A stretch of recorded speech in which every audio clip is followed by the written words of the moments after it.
Dear TV.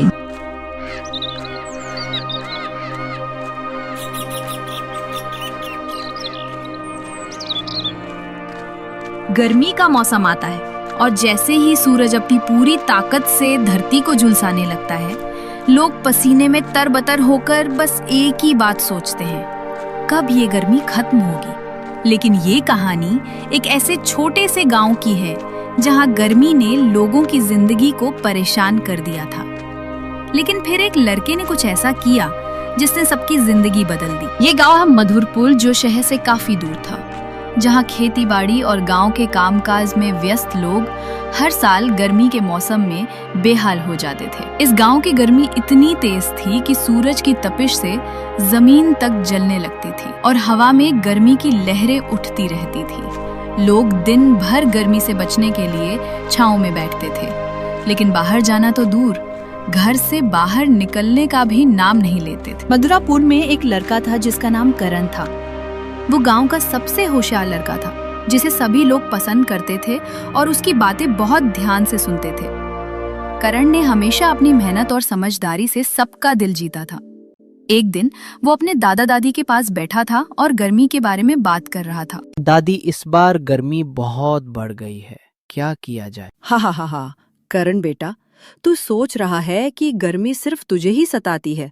हाँ, पर सच्चाई तो ये है कि गर्मी का भी एक तरीका होता है, जिसे समझ ले तो उसे मात देना कोई मुश्किल बात नहीं। दादी, आप कैसे कह सकती हो कि गर्मी का कुछ फायदा भी हो सकता है? बिल्कुल बेटा, देख, गर्मी का असर सिर्फ बाहर नहीं होता, ये हमारे अंदर भी होता है।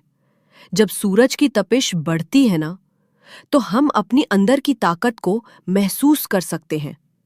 गर्मी से लड़ने का तरीका यही है कि हर हालत में खुद को शांत रखा जाए, ताकि जब मुश्किल सामने आए तो हम डटकर उसका सामना कर सकें। करण कुछ देर सोचने के बाद बाहर गया और देखा कि गांव के लोग आम के पेड़ के नीचे बैठकर छांव में आराम कर रहे थे। वो देखता है कि लोग छांव में आराम करने तो आए हैं, लेकिन कोई भी इस गर्मी को अपने फायदे के रूप में नहीं देख पा रहा है।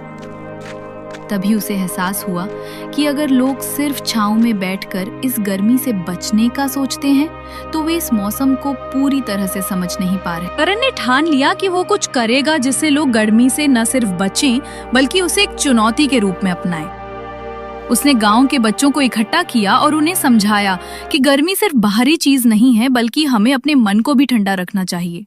उसे ये भी समझाया कि कुछ खास पेड़ और पौधे हैं जो गर्मी में भी ठंडी हवा देते हैं, जैसे आम और नीम का पेड़। हम गर्मी से नहीं डर सकते। अगर हम इस मौसम का सही उपयोग करें तो ये हमें ताकत दे सकता है। जैसे आम का पेड़ हमें मीठे फल देता है, वैसे ही हमें गर्मी से कुछ सीखना चाहिए। गांव के बच्चों ने करण की बातों को ध्यान से सुना और सभी ने मिलकर फैसला किया कि इस बार गर्मी का सामना वे शांति और समझदारी से करेंगे। उन्होंने अपने घरों के आसपास अधिक से अधिक पेड़ लगाए और आंगन में फलों और सब्जियों के पौधे लगाए। गर्मी के मौसम में जब सूरज अपनी पूरी ताकत दिखा रहा था, तब गांव के लोग पहले की तरह छांव में आराम करने की बजाय उन पेड़ों के नीचे बैठकर बातें करने लगे। कुछ लोग एक दूसरे को गर्मी से बचने के उपाय बताते, कुछ लोग अपने अनुभवों को शेयर करते और कुछ लोग गर्मी की चुनौती को अपने तरीके से अपनाने की बातें करते। इससे न केवल उन्हें गर्मी से राहत मिली, बल्कि उनका मन भी प्रसन्न हो गया। कुछ महीनों बाद करण ने गांव में एक छोटा सा उत्सव मनाने का विचार किया, जिसमें सभी लोग गर्मी के मौसम में की जाने वाली अनूठी गतिविधियों के बारे में बात करेंगे। उस उत्सव में गांव के सभी लोग आए और सबने महसूस किया कि गर्मी को हराने का सबसे अच्छा तरीका है उसे समझना और उससे दोस्ती करना। जब हम गर्मी को समझेंगे तो वो हमें नुकसान नहीं पहुंचाएगी, बल्कि हमें अपने भीतर की ताकत को पहचानने में मदद करेगी। यही सच्ची गर्मी से जीतने की कला है। गांव का माहौल बदल चुका था।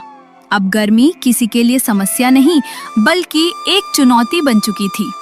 अब गांव के लोग समझ गए थे कि अगर वे अपने आसपास के पेड़ों और प्रकृति का ध्यान रखें और सही समय पर सही काम करें, तो गर्मी का असर कम किया जा सकता है। अगले साल जब गर्मी आई तो मधुपुर के लोग पहले से कहीं ज्यादा खुश और सशक्त महसूस कर रहे थे। अब उनका दृष्टिकोण पूरी तरह बदल चुका था।